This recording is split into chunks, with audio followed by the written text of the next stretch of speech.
예, 5분이 됐고, 지금 그래도, 24분 오셨으면은 거의 뭐 많이 오신 겁니다. 예, 많이 이 시간대면. 그래서 기대가 크신 것 같고, 제가, 뭐, 언론으로 많이 소개가 되셔서 아시는 분은 더 잘 아실지 모르겠지만, 그래도, 예, 한번 급하게 이 준비를 해봤습니다. 자료를, 예, 아이고, 모르겠다. 그냥 이대로 갈까요? 예. 제가 철학을 문학은 모르지만 철학을 전공한 입장에서, 선생님을 이렇게, 뭐랄까, 하나로 소개할 수 있는 게 뭐가 있을까 고민하다가, 어제 우연히 어느 모임에 갔는데, 그 모임이, 올해가 만해 한용운의 님의 침묵 간행 100주년이라서 학술대회 지금 기획하고 있거든요. 예, 6월에. 그 발표자들 모임인데, 거기에 참석하신 교수님께서 이 리처드 로티의 필라소피 에즈 포이트리라는 책을 번역하신 로티. 분이에요. 예, 철학은 시가 될 수 있을까? 그래서 그분이 이제 자기는 님의 침묵을 이런 관점에서, 접근하고 싶다. 일종의 방법론적인 이제 제안을 하시겠다는 그런 요지를, 예, 알려주셨는데, 발표하셨는데, 그 이제 루티의 입장은 이 분석 철학 비판이잖아요. 철학이 막 논증하고 이런 걸로 너무 지나치게 치우쳐서 망했다 이런 입장이고, 철학은 시로 표현되는 게 이제 궁극적인 경지라고 할까요? 상태라는 게 이 책의 요지인 것 같은데, 어쨌든 이 책이 이 박술 선생님의 하시는 작업과 저는 잘 방법론적인 지향점이 비슷하지 않나 해서 가져와 봤고, 뭐 우수 도서로 선정이 됐네요. 24년에. 제 로티는 저가 대학원 다닐 때도 워낙 유명하셨죠. 지금 돌아가셨지만.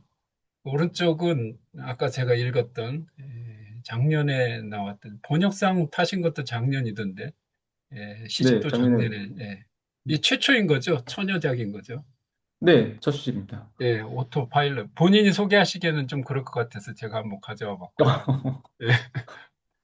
예, 이게 이제 뒤에, 제가 놀랬던, 마지막에 그 김혜순 시인께서 이 발문을 써주셔가지고, 예, 이렇게 소개를 하시더라고요. 저하고 생각이 비슷했는데, 철학자이자 시인이고 번역자이다.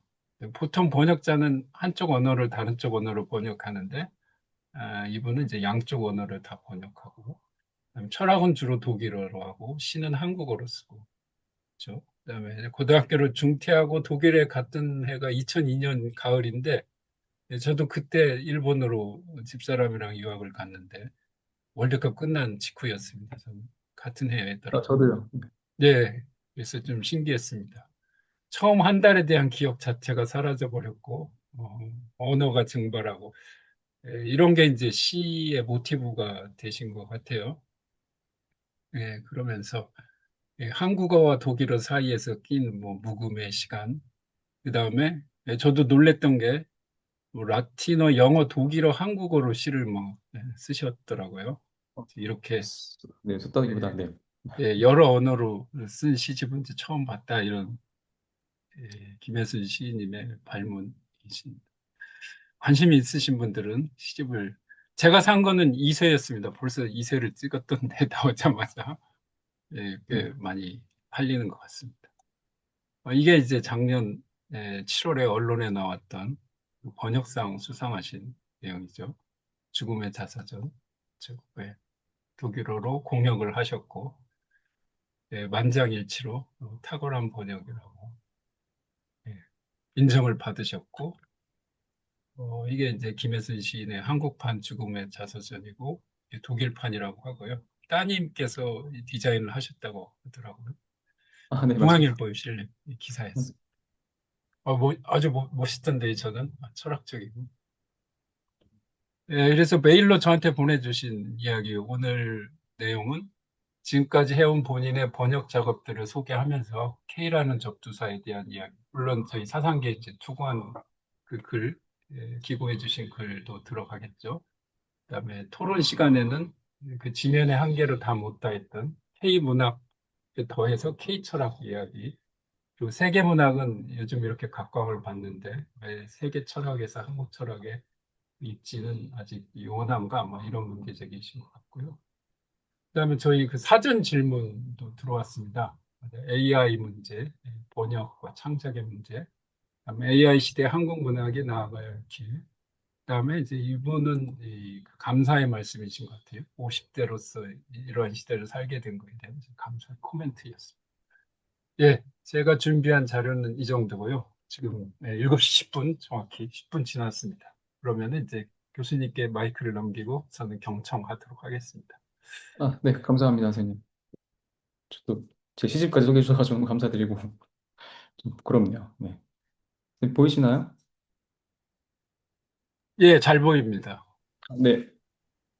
이 PPT는 사실 저번에 한겨레 아카데미에서 한 강연용 PPT를 약간 재활용하기 때문에 혹시 두 번 들으시는 분이 있으시면 죄송하다는 말을 전합니다. 네. 네, 많이 바꿨어요. 많이 바꿨는데 전체적인 틀이 비슷하기 때문에. 한국어를 떠나기라는 제목을 붙여봤습니다. 아무튼 제가 볼 때 한국 문학이 지금 K 문학으로 전환되는 순간에 있다면 그거는 결국 언어 자체를 떠나서 다른 언어 속으로 돌아가는 이야기라고 생각하기 때문에 이런 제목을 약간 이상한 폰트로 붙여봤고요. 뒤에 그림은 그 달 착륙선인데요. 제가 이런 건 좋아하는데 그 일종의 우주선이죠. 그러니까 어떤 중력을 벗어나는 어떤 기계의 느낌. 그러니까 또 AI 얘기도 하니까 기계의 느낌이 있는 것도 재밌을 것 같아서 달에는 중력이 지구의 8분의 1이라서 떠나는 게 쉽습니다. 네. 저이 윗부분이 이렇게 분리돼서 떠나게 되는데 그런 약간 가벼운 그 어떤 떠나는 모습 약간 이미지를 생각해 봤습니다. 제 스스로 소개를 하기가 좀 이제 뭐하게 됐어요. 이미 해주셔가지고. 근데 살짝만 해보겠습니다. 저 오른쪽에 약간 그 의도하지 않은 것처럼 잘 찍은 사진이 있고요. 네. 전 지금 일생의 반 정도를 이 제미나이한테 계산을 시켰더니 한 49% 정도 독일에 있다고 지금 하더라고요. 그래서 한 반반 정도로 생활을 하고 있고 국적은 대한민국이고요. 근데 이제 정신적으로는 거의 반반이라고 생각이 됩니다. 지금 독일 힐데스하임이라는 아마 아무도 모르실 텐데 북독에 작은 도시가 있어요. 거기에 철학 교수직을 가지고 있고요. 원래 분야는 비트겐슈타인 전공자예요. 원래는 기본적으로 그런데 이제 어떤 그 요구에 의해서 이제 다른 것들을 많이 하게 됐습니다. 개인적인 것도 있지만 아무튼 저의 그 외모와 국적에 의해서 요구되는 게 있기 때문에 요새는 번역, 불교, 뭐 한국 철학 같은 쪽을 많이 보고 있어요. 한국에서 보통 제가 자기소개를 할 때는 재밌게 하려고 그 미친 독일 남자 번역가라고 보통 소개를 하는데요. 음, 철학 쪽을 번역을 많이 했어요. 그러니까 비트겐슈타인, 니체, 노발리스, 트라클, 헬들린, 카프카 등등을 많이 번역했는데, 반대쪽으로는 이제 시 번역을 주로 하고 있습니다. 김혜순 선생님 시를 이제 최근에 내서 제일 유명하지만, 다른 시인분들도 번역을 많이 했습니다. 그러니까 작은 행사 같은 거 할 때 번역을 많이 했고, 김소연, 김선호, 이재니, 황유연 이런 시인들 작업 번역을 많이 했고요. 불교 문헌 번역을 하고 있는데, 이게 뭐 출판이 될지는 언제 될지 모르겠습니다. 네. 어, 일단 아무튼 번역가로 오늘 얘기를 하는 거니까 번역 작업 소개를 조금 하고서 또 얘기를 하겠습니다. 음, 저는 기본적으로 이제 독일 그 문화의 그 열렬한 신봉자로 이제 자랐기 때문에 독일에 온 이유도 그런 것 때문에 왔고, 뭔가 어릴 때부터 동경도 있고, 뭔가 독일어나 뭐 라틴어라든지 이런 언어들에 대한 어떤 외경심 같은 것도 가지고 있고, 그런 상태로 이제 독일에 온 거죠. 근데 독일에 처음 왔을 때 제일 충격적인 거는 제가 좋아했던 어떤 독일의 문화, 그러니까 뭐 클래식 음악이라든지 뭐 헤르만 헤세라든지 한국에서 많이 읽는 근데 그런 것들을 제 동년배 친구들이 아무도 몰랐어요. 그러니까 관심이 없고 100년 전의 얘기인 거죠. 가보니까 그러니까 약간 시간차를 가지고 뭔가 수용한 입장이 돼서 도착을 하게 되고 뭐 여러 가지 변화가 있었지만 결과적으로는 한번 내가 사랑했던 것들을 한국어로 옮기고 정리하는 작업을 해야겠다는 생각을 했었고요. 그래서 2013년 정도부터 제가 한국에서 군 생활을 할 때 번역을 시작했습니다. 전쟁일 번역한 거는 그 제가 전공한 비트겐슈타인이라는 철학자가 어, 입대해서 쓴 내용이기 때문에 제가 입대했을 때 너무 공감이 돼서 네, 얘기를 많이 해봤고요. 약간 그 개인적인 일기적인 부분과 철학이 같이 있는 약간 시적인 면도 있고 이런 작업이고요.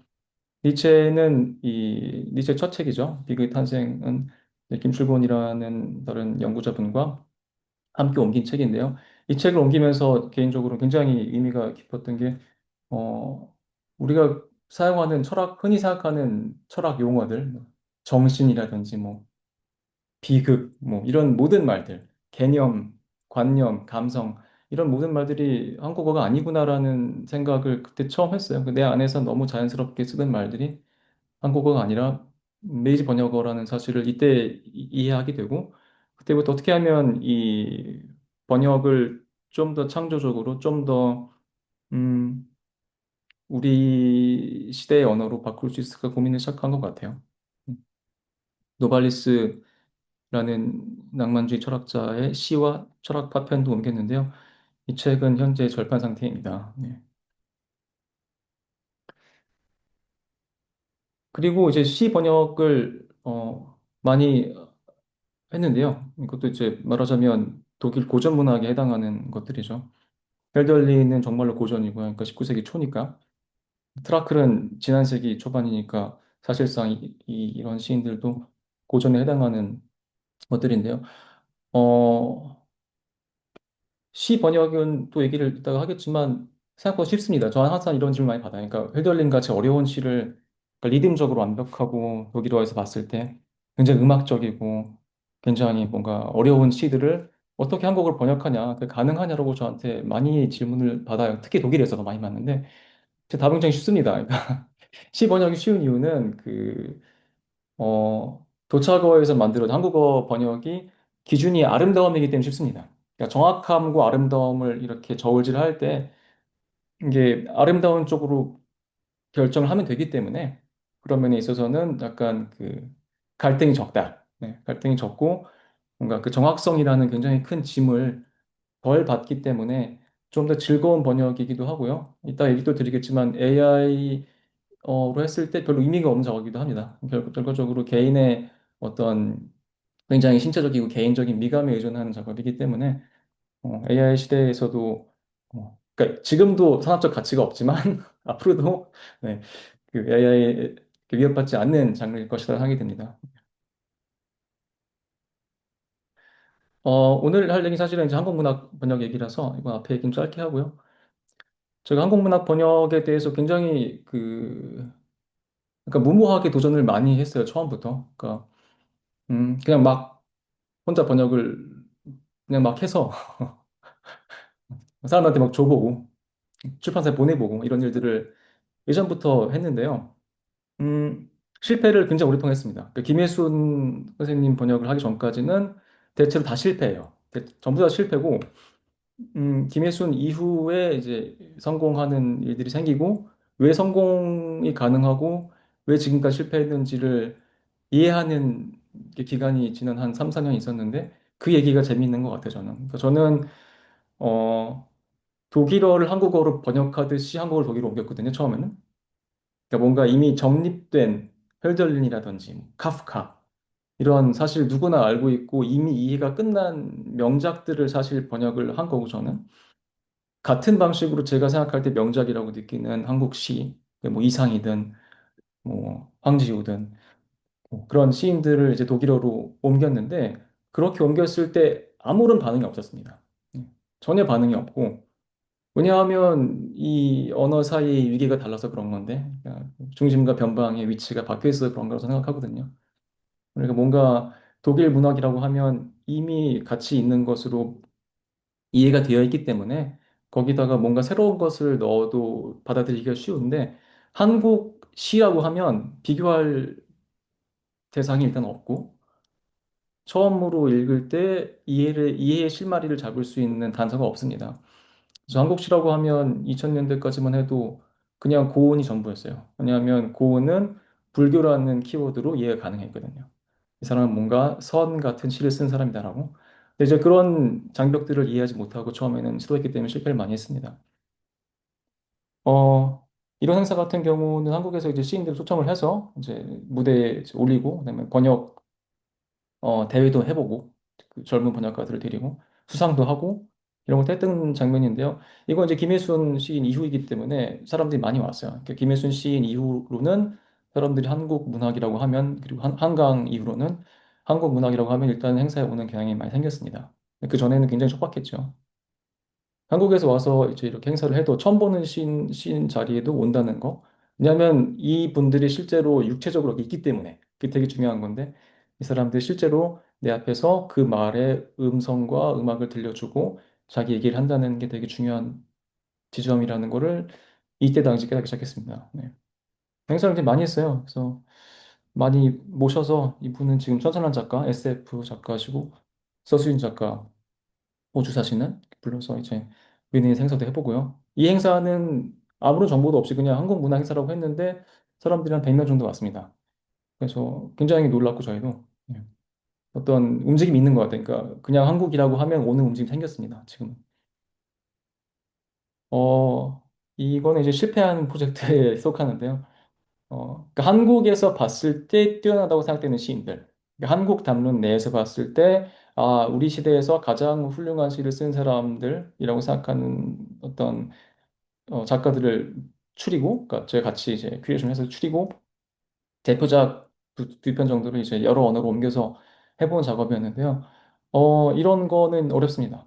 왜냐하면 그 큐레이션을 한국 내에서 했기 때문에 문제가 있는 거라고 저는 생각해요. 사실은 이 현지의 어떤 목소리와 니즈나 기관들의 어떤 요구라든지 이런 것들을 듣고서 거기 반응을 해야 되는데 우리가 이렇게 훌륭한 게 있으니까 너희가 봐라고 하면 사실 그런 종류의 접근이 너무 많아서 그냥 어떤 또 하나의 세계 문학이 되는 거기 때문에 전략적으로 이거는 좋지 않았다고 지금 평가를 개인적으로 하고 있어요. 네. 그러니까 텍스트가 나빠서가 아니고 전략적으로 나빴다. 네. 이런 것도 했었는데요. 이제 영광철 선생님의 한국 가곡 텍스트를 이제 한국어 가사 텍스트를 이제 영어, 일본어, 독일어 옮길 때 도구를 제가 담당했던 경우가 있습니다. 그 제일 중요한 사건 얘기를 해드리면 이제 그 김혜순 시인의 독일 낭독회 그리고 이 키노트 강연 얘기가 제일 중요하다고 생각하는데요.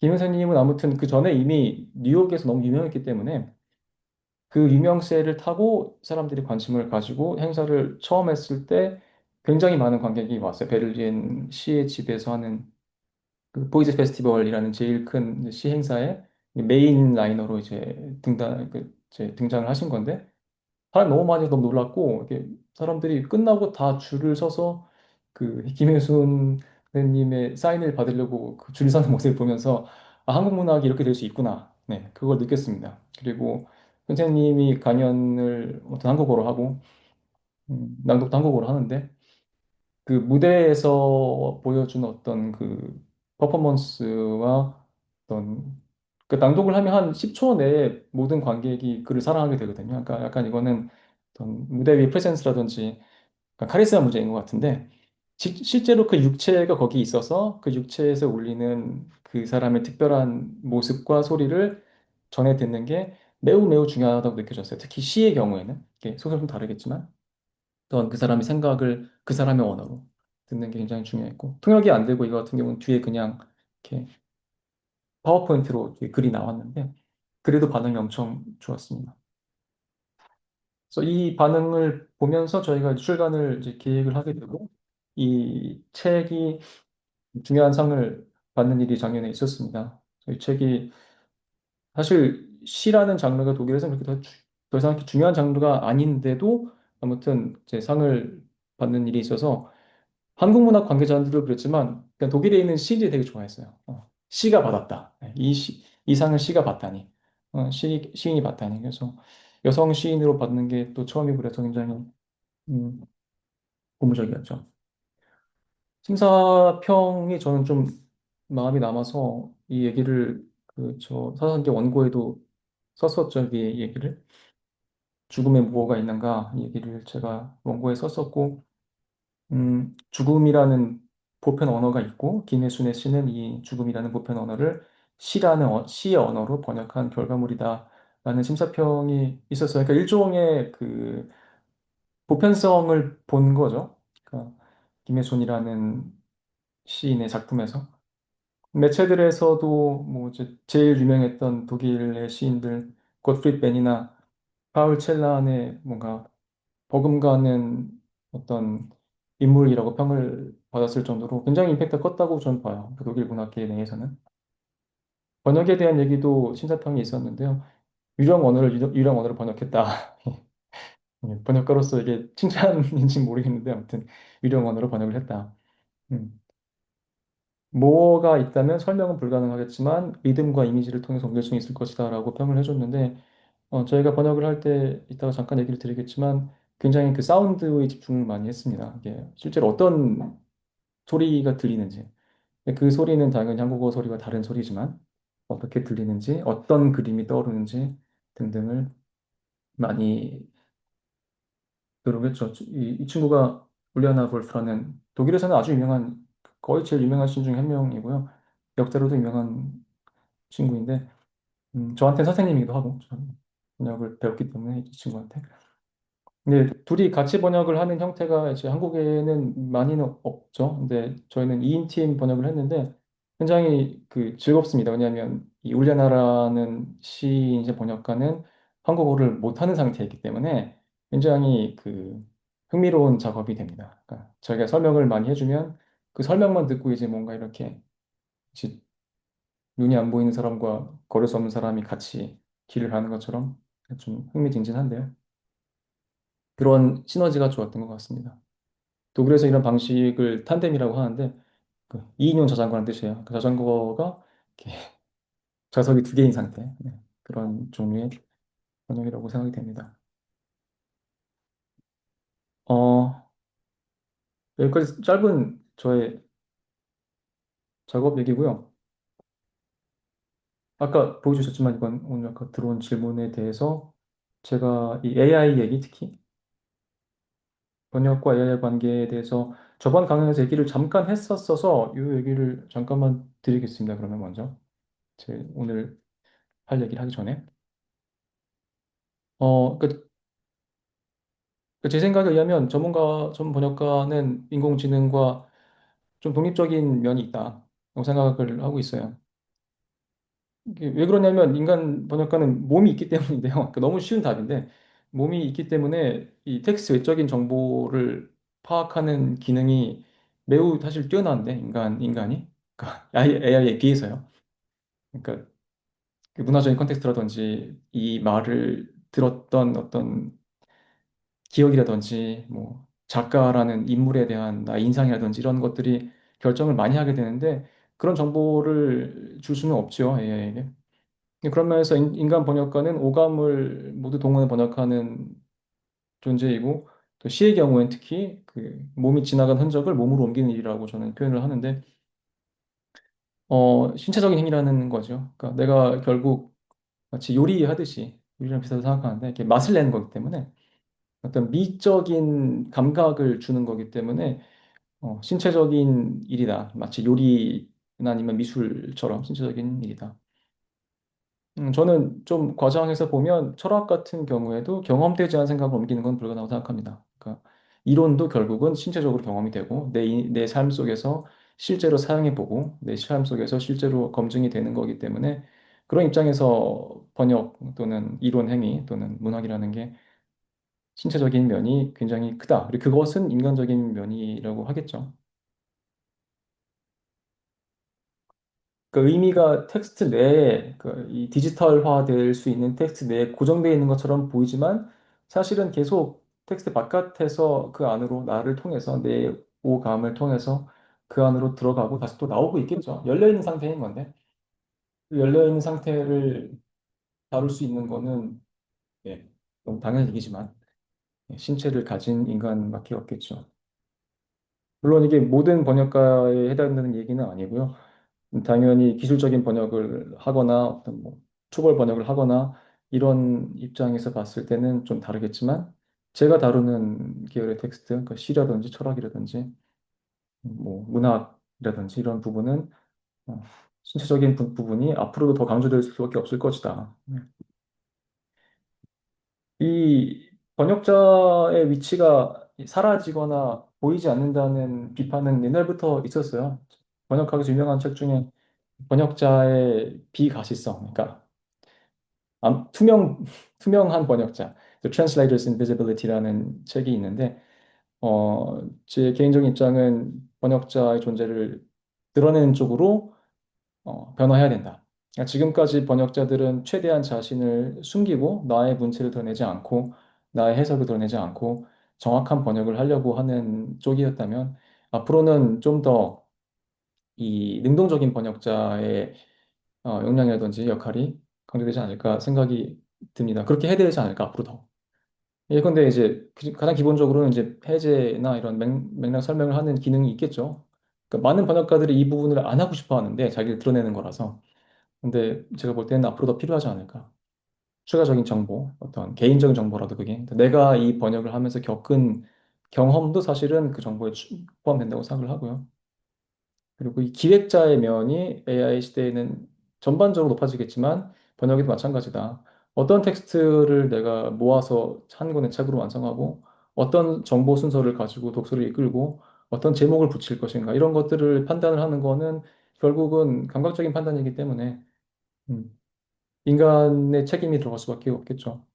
능동적인 번역가로 이제 바꿔야 역할을 바꿔야지 앞으로 더 즐겁지 않을까. 네. 단순히 텍스트의 의미를 재조합하는 기능이 아니라 실제로 이 텍스트를 해당 언어권에 가서 전달을 하고 통역을 하고 강연을 하고 지금 제가 하는 것처럼 기획을 하고 이런 것들을 다 매니지할 수 있는 약간 1인 다역을 할 수 있는 번역가가 돼야지 어, 존재가 다시 정의가 되지 않을까 생각합니다. 네. 물론 누구나 이런 걸 즐거워하지는 않지만 네. 앞으로 더 중요해지지 않을까 생각하네요, 내년이. 네, 여기까지가 번역에 대한 얘기고요. 그 질문 없으시면 제가 시간 얼마나 있나요, 선생님? 아, 예. 어, 그 질문이나 토론은 다 강연이 끝나고 마지막에 이렇게 몰아서 예, 하면 네. 되니까요. 그러면은 쭉 가보겠습니다. 예, 아직 예, 한 4개 정도 있는데 슬라이드가. 네. 예. 어, 지금 제가 그 사상계 글에서 다룬 생각을 조금 발전을 시켜보는 단계에 있는데 이런 생각을 해보고 있어요. 그러니까 이건 지금 그냥 전부 다 그 드래프트인데 그 현재 한국어는 제국주의가 아닌 방식으로 세계적 문화 공유가 될 수 있는 어떤 역사적 분기점에 있다고 판단이 됩니다. 그러니까 다른 모든 공용어는 보통 제국주의에 의해서 되죠. 그러니까 통치가 먼저이고 정치적인 권력 형성이 먼저이고 그 통치를 기반으로 이 언어가 사용이 되는데 한국어는 거의 유일하게 지금 그렇지 않은 경우인 것 같아요. 다른 예시가 있는지 모르겠는데 제국주의를 통해서 되는 게 아니라 정말로 완전히 다른 방식으로 지금 공용어로 가는 형태라 보통 일본의 경우와 이걸 많이 비교하는데 일본 경우가 다릅니다. 네. 다른 경우라고 생각해요. 네. 그래서 한국어가 한국을 떠나는 과정이라고 볼 수 있을 것 같아요. 그렇게 정의하는 게 맞는 것 같고. 안 그러면 이게 한국의 어떤 영향권이 약간 신제국주의로 확장된다고 봐야 되는데 저는 그렇게 보는 게 맞다고 생각하지는 않고요. 반대로 한국어가 한국을 떠나는 걸로 보는 게 좀 더 생산적이라고 볼 수 있다. 그래서 미래의 일종의 공용어, 링구아 프랑카, 예전에 뭐 라틴어라든지 뭐 한문이라든지 이런 문화어로서 다시 조형이 되기 위해서는 이 문학의 역할이 있겠죠. 네, 그 과정에서 K 언어로 붙였는데 약간 한국어 아니라 K 언어. 약간 그 K-pop 팬덤에서 쓴 한국어가 있거든요. 약간 그런 계열 생각이 될 것 같아요. 어떤 그 자생적인 활동에서 만들어지는 새로운 언어가 있을 텐데 그거를 좀 염두에 두고 가야 된다. 저는 아무튼 한국 외에서 보는 입장이기 때문에 생각이 좀 다르죠. 그래서 이제 문학 번역을 두고 약간 비판적으로 생각을 해보자면 그 당연히 한국 문학을 세계화하고자 하는 욕구가 존재하고 예전부터 있었고 번역 지원 사업도 많았고 성과도 많았죠. 근데 이제 문제를 제기해 본다면 첫 번째로는 일방적이다 굉장히. 우리가 뭐가 좋은지 정해서 지원을 해서 너에게 주겠다. 이렇게 해서 번역을 많이 정말 했고요, 과거에. 사업 내역을 보면 정말 많이 했는데 이게 실제로 팔린 책이 그렇게 많지 않습니다. 네. 보면 타율 높지가 않아요. 왜냐하면 큐레이션 한국에서 하기 때문에. 그리고 이 기본 내적인 모티베이션 자체가 선진국을 겨냥한 인정투쟁의 형태를 가지고 있다. 그래서 제가 생각할 때는 좀 거칠게 보자면 약간 산업화 모델을 따르고 있는 것 같아요. 그러니까 한국에서 만든 어떤 재화를 우리 훌륭한 서구에 있는 문화 상품과 비슷한 형식의 높은 퀄리티의 것들을 잘 만들어서 이제 수출해서 어떤 그 인정이라는 외화를 획득하겠다. 약간 이런 프레임으로 전 전체가 이렇게 돌아가고 있다고 보는데 이거보다는 좀 더 크게 갈 수 있지 않은가, 지금 상태에서는. 그러니까 지금 단계까지 왔으면 이걸 넘어서서 좀 더 자신감을 가지고 더 자유를 주는 방식으로 더 한국 외에서 능동적으로 일어날 수 있게 하는 방식으로 가는 게 맞지 않나 생각을 해보고 있어요. 그래서 제가 이 한국학과에서 강의도 해보고 지난 한 몇 년 동안에 한국에 관심 있는 젊은 친구들을 좀 많이 만나게 되는데요. 우리가 생각한 독자가 아닙니다, 일단. 우리가 생각하는 그 문학 독자가 아니에요, 전혀. 전혀 아니고, 완전 새로운 종류의 인간인데, 기본적으로는 서브컬처를 타고 들어옵니다. 기본적으로는 케이팝이든 케이드라마든 뭐 영화든 음악이든 그런 계열로 들어와서 이제 문화까지 이어지는 경우가 대부분이죠. 그래서 뭐냐면 이 주류 문화에 없는 걸 찾는 사람들인 거예요. 그러니까 주류 문화의 고급 문화에 들어가서 거기 찾는 게 아니라 처음부터 출발점 자체가 주류 문화와 고급 문화의 바깥에서 감수성이 형성된 친구들이 이제 그들의 미적 필요나 이런 것들이 해소되는 공간이 이제 K 공간이라고 하겠죠. 그런 면에서는 또 일본 문화는 닮은 점이 있어요. 과거의 서브컬처로서 일본 문화 닮은 게 있는데 지금까지 우리가 갖고 있는 어떤 일방적 소통 모델, 그러니까 문학을 추출한다 이런 거는 그 말하자면 주류 사회의 고급 독자, 그러니까 5, 60대, 70대, 그러니까 문학 행사하면 주로 오시는 나이대의 분들 유럽에서 그러니까 대졸 또는 그 이상의 그 기득권 어떤 독자들, 근데 그런 분들을 그냥 한 컨텐츠였다면 사실 지금 젊은 세대는 그들과 간극이 매우 큽니다. 그러니까 그들은 그 괴테나 헬덜린 같은 거를 읽지 않았어요. 이 친구들은 읽지 않았고 좋아하지도 않아요. 좋아하지도 않는 친구들이기 때문에 세계 문학에 대한 이해가 굉장히 다르다. 그러니까 문학을 기본적으로 어렵다고 생각하고 굉장히 감각적이지 않으면 소비할 생각이 없습니다. 왜 그러냐면 이 서구 사회가 대부분 그렇지만 이민 사회가 되고 있기 때문에 이 언어가 구심점을 적용하지 더 이상 않습니다. 그 예전처럼 누구나 괴테를 읽고 실러를 읽고 거기에 이렇게 쌓아나가는 방식이 아니라 다양한 문화권에서 온 이민자 가정의 자제들이 자라면서 감수성을 지금 섞어가 나가는 시대이기 때문에 그 친구들의 아무튼 감각에 지금 부응한다고 보는 게 맞다고 생각합니다. 그러니까 주류 문화 외부에서 다문화 배경을 가진 젊은 친구들에게 구심점을 작용한다. 그러니까 그게 부모님이 아랍 계열이든 부모님이 동독 계열이든 부모님이 뭐 아시아 계열이든 모두 케이팝을 얘기하면서 같아지는 거거든요. 그러니까 되게 이상한 현상이 사실은 한국 내에서 볼 수 없는 현상인데 그 공간을 겨냥하는 게 맞다. 이 공간은 여러 가지 특징이 있는데 일단 매우 여성적인 공간이고 여성의 비율이 굉장히 높고 한국학에 들어오는 학생의 98%가 여성입니다. 네. 위계가 별로 없는 공간이고 굉장히 그 부드러운 공간이기도 하고 감각적인 공간이기도 하고 그런 형태의 문화 소비를 하는 타깃층이 있다. 아무튼 거기에 대응하는 어떤 전략을 생각해 보는 게 중요할 것 같아요. 어떻게 하면 그들이 참여할 수 있고 그들이 자기가 주인공이라고 느낄 수 있는 포맷이 될 수 있는가 생각을 해봐야 될 것 같습니다.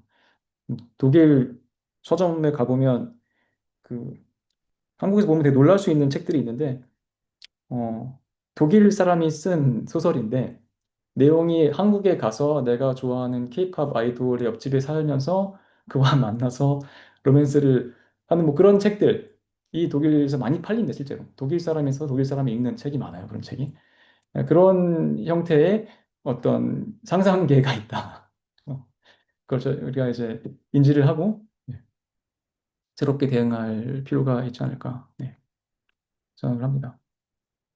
음, 이 시는 김희순 시인의 날개와 한 통 뒤에 있는 장시 리듬의 얼굴인데요. 한 부분만 제가 보여드리려고 갖고 왔습니다. 중간에 보시면, 가운데 보시면 왕자는 고뇌하고 공주는 고통한다. 왕자는 애도하고 공주는 고통한다. 왕자는 정신하고 공주는 신경한다. 왕자는 연설하고 공주는 비명한다. 왕자는 멜로디하고 공주는 리듬한다. 왕자는 내용하고 공주는 박자한다.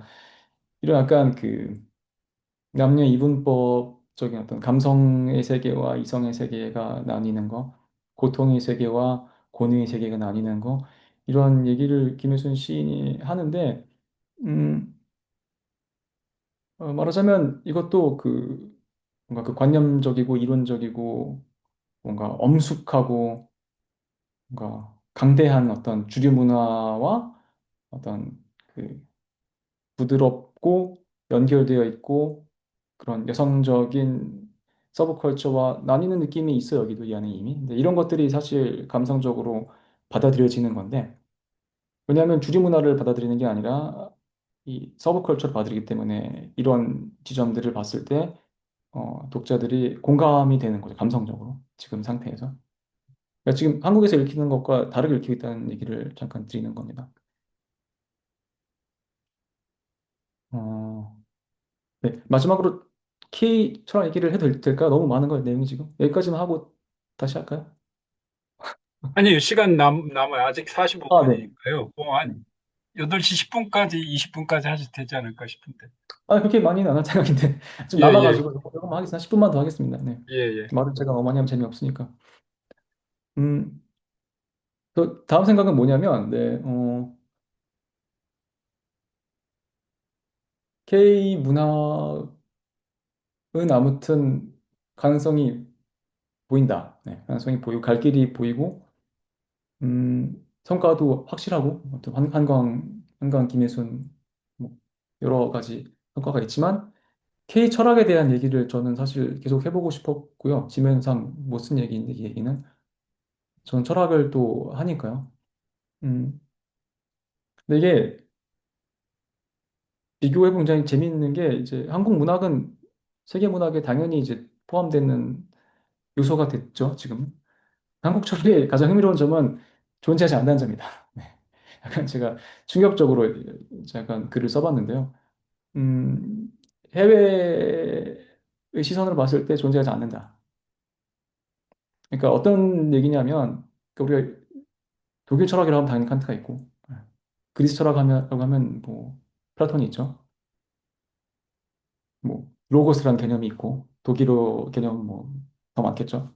프랑스 철학, 뭐, 일본 철학, 중국 철학 등등등. 있잖아요. 근데 그런 시스템상으로 봤을 때 한국 철학에 해당하는 거는 존재하지 않는다. 왜 그런지 생각을 해보고 있어요, 저는 개인적으로. 왜냐하면 지금 프로젝트 내에서 맡은 역할이 아무튼 한국 철학에 대한 생각을 하는 게 중요한 것 중에 하나인데, 보면 볼수록 형태가 다르거든요. 형태가 저번에 조성환 교수님과 저희 라이덴에서 잠깐 얘기를 드렸었지만, 형태가 일본 철학, 중국 철학, 인도 철학의 느낌이 아니라 아프리카 철학이랑 가까운 것 같아요. 형태적으로 봤을 때, 이 구조적으로 봤을 때. 나아갈 길도 거기에 가까운 것 같고, 기능도 그렇고, 앞으로 갖고 있는 가능성도 그렇고요. 살짝 분석을 해보자면 저는 전공자가 아니기 때문에 이제 대충 분석하는 거라서 좀 양해해 주십시오. 네. 그 지난 세기에 아무튼 어떤 정전 확립이 있다고 생각을 해요. 식민지 시대를 거치면서 어, 경성제대의 한국학 하던 사람들에 의해서 이제 정립이 된 거죠. 말하자면 원호, 진울, 퇴계, 율곡 이런 사람들이 한국 철학자라는 이제 한국 사상가, 철학자라는 대표적인 사람들로 이제 인식이 되고 서사가 만들어지고 이제 논쟁사가 구축이 되고 등등등의 일이 일어나는데 이게 뭐 이 자체에 대한 비판은 아니고요. 이거를 외부에서 봤을 때 어떤 느낌이 드냐는 얘기를 하고 싶은 건데요. 한국에 대해서 아무것도 모르는 입장에서 이 얘기를 들으면 그냥 이 사람들은 한문으로 중국계 이론 활동을 했던 한반도 거주자인 것뿐이에요. 이게 차이점이 생기지 않는다. 그래서 중문학과나 심지어 한국학과에 가도 일본학과도 그렇고 한국처럼 얘기를 하면 아, 뭐 되게 율곡 잘 알고 있다. 잘 읽어봤다. 읽어봤는데 주의성리학이다. 중국 철학이다. 라고 결론을 내리는 경우가 굉장히 많아요. 근데 이거는 사실은 굳이 필요하지 않은 문제를 만들었다고 생각합니다. 그러니까 굳이 율곡 퇴계의 사단칠전 논쟁 같은 것을 이제 가장 앞에 내세웠기 때문에 발생하는 문제라고 생각을 해요. 그리고 한국이라는 그 어떤 개- 대상을 어떻게 설정하냐의 문제인 것 같은데, 음, 다음 문단에 제가 쓴 이야기는, 일단 이 도식 자체가 우리에게 맞지 않은 도식이다. 왜냐하면 이 어떤 국가, 또 어떤 민족의 철학이라는 이 도식 자체가 18세기 독일에서 만들어진 도식이에요. 그러니까 원래도 있긴 했는데 이 체계화가 되는 게 18세기 철학사가들에 의해서 되는데 그러면서 이제 모든 종류의 철학이 생기죠. 네. 그 다음에 이제 훔볼트나 하만 같은 사람 나오면서 어떤 민족의 영혼, 그러니까 모든 민족에게는 고유한 언어가 있고 그 언어에 맞는 세계관이 있고 그 고유한 철학을 가지고 있다. 이런 어떤 기본적인 전제가 성립을 하게 됩니다. 그래서 어떤 민족에 해당하는 철학을 발견하는 일종의 일이 시작이 되는 거죠. 근데 이제 그 도식에 맞춰서 자신을 잘 끼워 넣을 수 있었던 계열이 이제 그러니까 잘 맞았던 거죠. 어떤 우연적인 요소에 의해서. 중국 철학이나 인도 철학 같은 경우는 그런 도식에 잘 맞기 때문에 비슷하게 만들어도 그러니까 어떤 예전에 뭔가 뭐 공자라든지 뭐 붓다 같은 사람들의 최초의 철학이 있었고 뭐 그게 지금까지 이어지면서 어떤 이 민족의 철학을 형성한다 이런 서사를 만들어도 큰 무리가 없죠. 일본 같은 경우는 좀 문제가 있는데, 그래서 일본 철학 같은 경우는 가는 길이 좀 많이 다르죠. 일본 철학 같은 경우는, 근대 이전엔 철학이 없고, 교토학파부터 철학이다, 이렇게 가는 선택을 하고, 한국 철학은 사실 유럽적 도식을 이제 적용하려고, 북한은 다른데요. 이제, 남한의 경우를 보면, 유럽적 도식에 맞는 자기 이미지를 이제 만들려고 이제 노력을 한 경우인데, 근데 결과적으로 어떻게 됐냐? 제가 볼 때는 사상가나 그 개념을 만드는 실패했다. 실제로 통용되지 않는다. 그냥 역사적 지식으로서 있는 것뿐이야. 그러니까 한국학을 하는 사람들이 보고 이런 게 예전에 있었다라는 지식을 가지는 정도이지. 그러니까 가장 기본적 용도를 수행하지 못한다. 뭐냐면 한국이라는 문화권, 한국이라는 사람들, 한국의 역사를 좀 더 깊이 있게 이해할 수 있는 어떤 틀을 제공하지 못한다. 사실 사단 틀전 논쟁을 우리가 잘 이해한다고 해서 굉장히 고도의 형이상학적 논쟁이 사실 그 논쟁을 잘 이해했다고 해서 한국인의 정신을 이해하지는 않잖아요. 그러니까 그 현대 한국의 어떤 일들을 이해하는데 도움이 안 되지는 않겠지만 크게 되지 않는다. 그러니까 칸트를 이해했을 때 올해 지금 독일에서 일어나는 일들을 이해할 수는 있죠. 지금 너무 가까운 일들이니까 그 일들은. 근데 그런 방식으로 이해되지는 않는다. 그래서 오늘날 한국 문화, 예술, 정치, 생활 등등을 이해하고 반성하고 이제 새롭게 이론할 수 있는 재료로서 과연 현재의 그 한국 철학자라고 정립되어 있는 정전의 이름들, 그리고 개념들이 과연 어, 기능을 수행하고 있는지 반성해 보는 게 중요하다. 제 생각할 때는 이건 생각을 제가 어제 한 거라서 좀 네, 확실하지 않습니다. 네. 문제 제기의 방향 자체가 잘못되었다. 그러니까 한국 불변의 민족적 정수, 그러니까 이 정수라는 말도 네, 일본 30년대 논의인데요. 에트노내셔널 에센셜리즘이죠. 그러니까 본질주의, 민족 본질주의가 우리 내부에서 온 거라기보다는 물론 민족 의식이 없지는 않았지만 기본적으로 유럽 중심적 시민적인 것으로 인식하고 그거를 폐기하는 것부터 시작을 해야 된다라고 저는 생각을 해봤습니다. 이 생각을 하게 된 건 제가 요새 그 아프리카 철학자들과 토론을 많이 하면서 학교에서 많이 느끼는 점인데요. 아프리카야말로 이제 가장 이 문제가 심각한 곳인데, 당연히 이제 역사상 그게 구전 전통에 기반하고 식민 역사 때문에 사료가 파괴되고 뭐 자기들의 정치적인 어떤 아이덴티티가 다 사라지고 이런 아주 굉장히 정신적으로 폐허인 상태이기 때문에 더 그렇겠죠. 근데 그들이 이제 중요하게 생각한 질문은 아프리카의 플라톤 누군데? 라고 물어봤을 때 어떻게 반응하는지가 너무 큰 질문인 거죠. 이 대답을 그런 건 없다고 했을 때 내가 비문명이고 미개하고로 한 존재로 낙인 찍힌다는 것에 대한 분노. 그래서 거기에 반항해서 나오는 어떤 자기 서사들이 있고 한편에는 반대쪽에서는 그 질문 자체를 폐기하려는 지금 제가 제안 드리는 것처럼 그런 자세도 있는 거죠.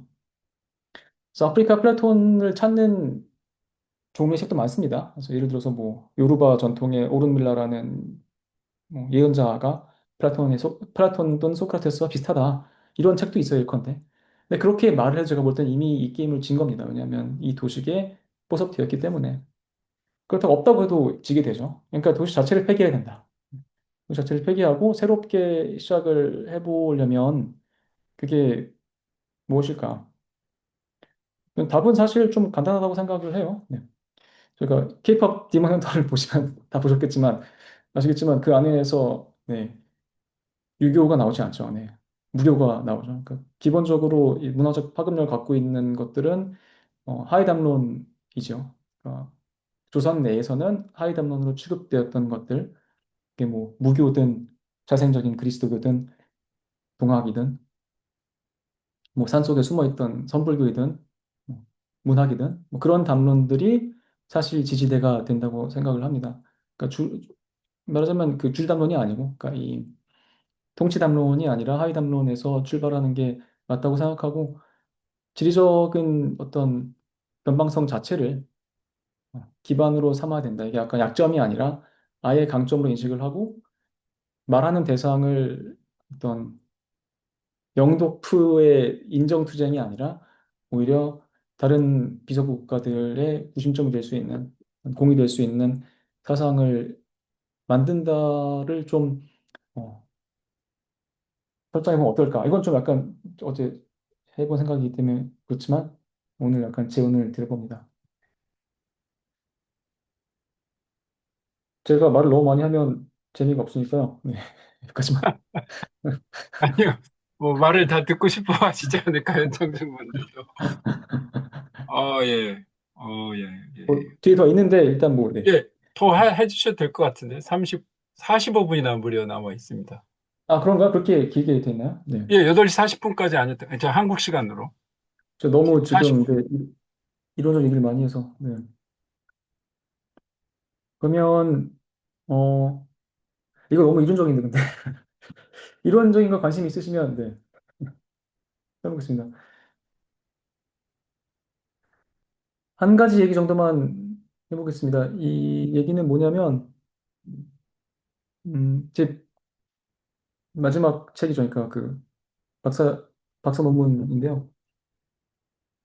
이 전체 얘기를 하는 바탕일 수도 있는데 사실 이게 음, 제 학위 논문 제목은 번역을 하자면 경계 언어의 모순과 번역의 문제라는 읽기만 해도 약간 좀 뭔가 딱딱하네요. 네. 아까 말씀드린 것처럼 이 철학 번역어가 대체로 이 메이지 번역어라는 어떤 인식에 출발을 합니다. 그래서 음, 결국은 인공어를 사용하는 건데 철학 내에서 우리가 번역을 한다고 하면 그러니까 우리가 쓰는 대부분의 철학어가 다 인공어거든요. 그러니까 칸트 칸트의 그 한국 번역이 뭐죠? 순수이성 비판을 펴보면 거기 나오는 모든 단어가 다 사실은 네, 1860, 70년대에 한 몇 명의 일본 학자들이 만든 단어들로 이제 채워져 있는데 그게 우리에게 뭘 의미하느냐 오늘 그게 업데이트 가능하냐 그게 아니라 예컨대 전통적인 철학 어휘 불교라든지 유교라든지 뭐 다른 어떤 전통이 될 수도 있겠죠. 그런 것들을 사용하지 않고 왜 인공어를 사용해서 우리가 지금 번역하고 있고 그렇지 않았을 경우에 어떤 일이 일어나며, 궁극적으로는 철학 번역에서 대체 무슨 일이 일어나는가. 시번역도 마찬가지예요. 거의 비슷한 얘기인데, 음, 이 얘기를 하면서 이 전체적인 관통을 하는 개념이라고 생각이 되는데 경계 언어라는 이제 그랜슈프라헤라는 개념을 제가 조직을 해봤습니다. 이제 무의미와 의미 사이에 위치해서 기능하는 언어라고 제가 정의를 하는데요. 비트겐슈타인한테 영감을 받은 개념입니다. 철학적 개념은 이제 대체로 경계 언어라고 저는 생각을 하고요. 기본적인 질문은 시 번역에도 적용이 되고 철학 번역에 적용이 되는 말인데요. 무의미한 개념, 무의미한 문장을 어떻게 번역할 수 있는가? 의미가 없다는 번역을 어떻게 하느냐? 대체 뭐가 번역이 되는가? 네. 철학적인 원사가 기본적으로 의미가 없다고 보여지는데 이거는 뭐 여러 가지 분석이 가능합니다. 그러니까 모든 것에 대한 원사는 당연히 의미가 없겠죠. 네. 이 세계가 존재한다라고 우리가 말을 해보면 이 세계가 있다. 모든 것이 그대로 있다라고 말을 해보면 아무런 정보가 없죠, 그 안에. 네. 네, 그런 종류의 아주 일반적이고 아주 높은 수준의 어, 유니버설리티라는 걸 뭐라고 그러죠? 네.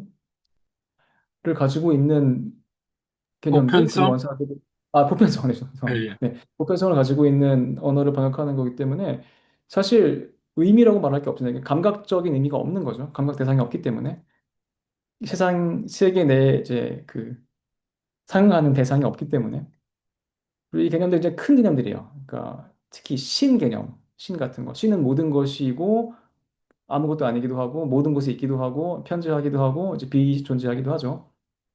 그리고 조선 성리학에서 봤을 때 뭐 신 개념 같은 거, 불교도 마찬가지지만 신. 모든 게 다 마음인데 그러면 이 모든 것은 이 마음은 사실 딱히 의미하는 바는 없죠. 왜냐하면 모든 것이기 때문에. 그래서 이런 개념들 의미가 없다고 저는 판단했습니다. 의미가 없고 이런 의미 없는 개념들이 중심 개념들이 되는데 그런 중심 개념들로 이루어진 언사들은 마찬가지로 의미가 없다. 그래서 철학은 모순적인 언사로 귀결이 많이 되죠. 네. 뭐 이런 것들은 철학책을 보시면 누구나 느끼는 거기 때문에 뭔가 의미가 있는 것 같기도 한데 사실은 없는 것 같기도 하고 그런 기분이 있는 이유는 철학적인 글의 구조 자체가 언어적으로 그렇다. 시도 굉장히 비슷하죠. 시는 감각적이긴 하지만 아무튼 어, 언어적 의미가 있는 거는 아니니까 항상. 네. 제가 이 논문에서 번역 그 뒤에 분석을 두 문장을 분석을 했는데요. 부록으로 말하자면 그 위트겐슈타인 철학 누리 철학 논고의 첫 문장 세계는 그러한 모든 것들이다 분석과 어, 도덕경 첫 문장이죠. 네. 도가 미상도 그러니까 도라고 말할 수 있으면 도가 아니다. 도라고 말할 수 있으면 불변의 도가 아니다. 라는 문장의 번역과 이 구도를 분석을 많이 했는데요. 그냥 재밌습니다. 네. 예컨대 그 도라고 말해줄 수 있다면 불변의 도가 아니다라는 이 문장이 독일어로 어떻게 옮겨지나를 보면 굉장히 흥미로운데요. 이거를 최초로 번역하는 슈트라우스라는 학자는 번역을 신으로 합니다. 신. 이거는 신으로 해야 된다. 이 도에 맞는 단어는 신이다. 왜냐하면 둘 다 의미하는 바가 이 세계의 모든 것이기 때문에 사실 맞는 번역이라고 할 수도 있지만 네, 지금 와서 그렇게 할 수는 없겠죠. 제일 유명한 또 다른 번역은 리히아트 윌헬미라는 학자의 번역인데 그 사람은 번역을 진으로 합니다. 진은 의미라는 뜻인데 로고스의 번역어기도 해요. 그래서 로고스로 사실 번역을 한 거죠. 가장 근본이 되는 어떤 철학 개념을 번역을 하고 그런 번역 과정에서 사실 의미가 정해되는 게 아니죠. 왜냐하면 중국 문화권에서 우리가 도라고 했을 때 느끼는 그 어떤 느낌, 이게 어떤 흐름의 느낌, 어떤 뭔가 아득하지만 진리를 포괄하는 어떤 그런 느낌, 내가 신체적으로 뭔가 체화할 수 있는 어떤 수련의 결과물로서의 도의 느낌은 전혀 없죠. 그러니까 사실 의미층에서 봤을 때는 잘못된 거지만 철학적 번역은 그렇게 이루어진다. 감각적인 층위를 제거하고 가장 논리적인 부분만 남기기 때문에 어, 뭐가 번역되는지 네, 굉장히 알기가 어렵죠. 마찬가지로 이런 문제들은 철학 내에서 심화가 많이 됐죠. 뭐 선불교 전통도 그렇고 뭐 서양에는 비트겐슈타인이나 뭐 피카르트 같은 사람도 있겠고요. 네. 이런 문제는 종교적인 언사, 문학적인 언사 전체로 확장이 가능한 것 같아 보였어요. 네, 제 논문을 쓸 때는 당시에는. 그래서 이런 질문이죠. 그러니까 철학적 텍스트가 근본적으로 무의미하면 번역의 대상이 대체 뭔가? 번역자가 대체 뭘 하고 있는 것인가? AI 번역에도 대해서 같이 똑같이 물어볼 수 있겠죠. 원래 의미가 없는데 지금 이 개념들은 대체 뭘 번역했느냐 그러면 시도 마찬가지죠. 시에 정말로 잘 쓰인 시를 읽으면 아무런 대상이 없죠. 그냥 흘러가는 언어인데 그 흘러가는 언어를 번역했다면 또 그걸 잘 번역했다면 대체 뭐가 번역된 것인가? 잘한다는 것에 대한 기준이 있어야지 대상이 있어야지 뭐 이렇게 기계가 했을 때 예를 들어서 그걸 판단하겠죠 우리가. 베냐민 같은 사상가는 굉장히 급진적입니다 여기에 대해서. 네. 시는 아무것도 말하지 않는다. 시는 말하는 바가 없다 아예. 좋은 시일수록 말하는 바가 없다. 번역가의 과제에서 한 말이죠 베냐민이. 이런 것들은 이제 철학적 진리가 언어에 가까운지 경험에 가까운지로 이어질 수도 있죠. 철학적인 텍스트가 담고 있는 게 실제로 언어적 의미가 아니면 오히려 경험에 가까운가, 이게 인식의 경험에 가까운가, 저는 이쪽을 좀 선호하는데요. 언어 내 의미가 아니고 오히려 경험과 인식 체험에 가깝다. 철학이든 문학이든 중요한 건 정보 전달이 아니다. 그러니까 지금 정보 처리 기술이잖아요. AI도 사실은 정보를 빠른 속도로 많이 처리하는 기술인 건데 어떤 종류의 텍스트는 정보를 전달하는 게 목적이 원래 아니다. 처음부터. 네. 그래서 철학 번역도 정보 재전달이 아니다. 의미를 옮기는 게 아니라고 전 판단했어요. 이 글을 쓸 때는. 번역이 되는 게 뭐냐? 철학 텍스트가 갖고 있는 인식적인 효과를 옮기는 것이다. 우리가 철학적인 텍스트를 읽을 때 시도 마찬가지지만 어떤 경험을 하게 되잖아요. 인식적 경험이라고 저는 이제 좀 약화시켜 표현을 했는데 일종의 진리를 경험하는 거죠. 이 책에 담겨 있는 어떤 인식을 내 몸으로 내가 읽으면서 내가 살면서 실험해보고 얻거나 뭐 아무튼 이룰 수도 있지만 아무튼 어, 내 몸으로 그걸 지나가 보는 행위라고 생각을 하는데요. 그 경험을 전달하는 거, 인식 지평이 변화한 경험 전달하는 것이 철학 텍스트가 갖고 있는 기능이라고 생각이 됩니다. 정보 전달보다는 시 같은 경우는 이게 미적 경험이 되겠죠. 그래서 언어적 이해가 됐다고 전제할 수 있으면 그리고 AI 기술을 통해서 전제하는 건 가능하죠. 모든 문장과 단어에 대한 번역을 이렇게 제시해 주니까. 이해했다고 본다면 번역가 과제는 뭐냐? 이 철학자가 텍스트를 통해서 독자의 마음을 어떻게 움직이고 있는지, 이 철학자가 텍스트를 통해서 어떤 종류의 인식을 지금 나한테 제안해주고 있고 가능하게 해주고 있는지를 모사하거나 변형하거나 설명하거나 하는 일이 될 것이다.